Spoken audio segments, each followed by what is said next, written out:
Hello mga ka-droppers, mga ka-friends, eto. Nandito na naman tayo sa aking cooking vlog. Ayan, para sa Prodigal Heart YouTube channel. Ngayon naman ang ating niluluto ay isang ordinaryong menu. Ito ay tinatawag na chunk opo sa Tagalog eh. Ayan.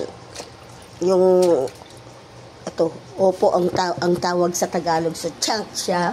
Chunk yung hiwa niya, hindi yung talagang hiwa natin na maliliit. Then, ito yung kanyang kasama. Oh, shit. Yan. For cooking now is a chunky veggie. Yan. Yan ang kanyang sahog. So, tayo nyo folks, dahil ating ipapakita ito. Alam ko, walang nakakaalam ng luto na to. Kasi, secret ko lang yan. Okay? See you later, mga ka-folks. Pag inilagay ko na yung chunky veggie. Okay? Para makita nyo yung kanyang outcome. Wait for me. Ayan, folks. Ayan. Isinama ko na yung isa pang sahog. Ang chicharon baboy or pork cropek in English. They call it pork cropek. Ayan. Mas maintindihan nila pag sinabi mong pork cropek. Ayan. Ang lalaki. Hindi ka na nadurog. Antayin lang natin siyang lumambot. Ayan.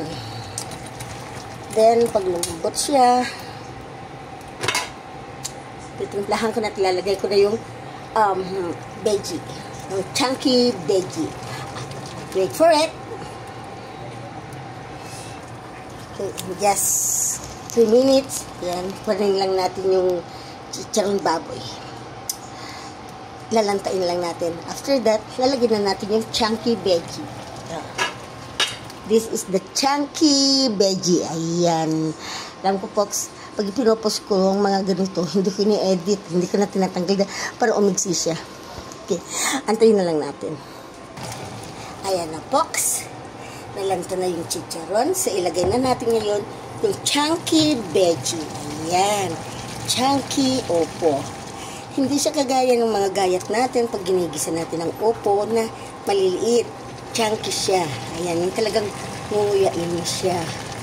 Kasi ako, favorite ko talaga yung opo na yung hindi maliliit ang hiwa. Malalasahan mo kasi yung tamis ng gulay. Pag gano'n na medyo hindi maliliit. So ngayon, ipapatikim ko rin sa kanila. Sa aking kasama dito sa bahay. Yung lasa ng chunky. Ayan. The chunky opo. Hindi ata kasya sa aking kawali.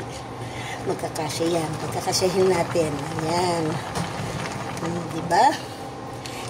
Mamaya, tingnan nyo yung outcome, ha? Pag naluto na siya. Ayan. Oh, mapa, oh. Alam nyo kasi, 3 opo yung hiniwa ko. Matagal na kasi siya. Almost a week na yata. Ay, nanginayan naman ako masira. So, luluto ko na lang. Pag hindi na ubos, lagyan na lang sa ref. Ayan, sa freezer. Para makain pa ulit kinabukasan. Or for the other day.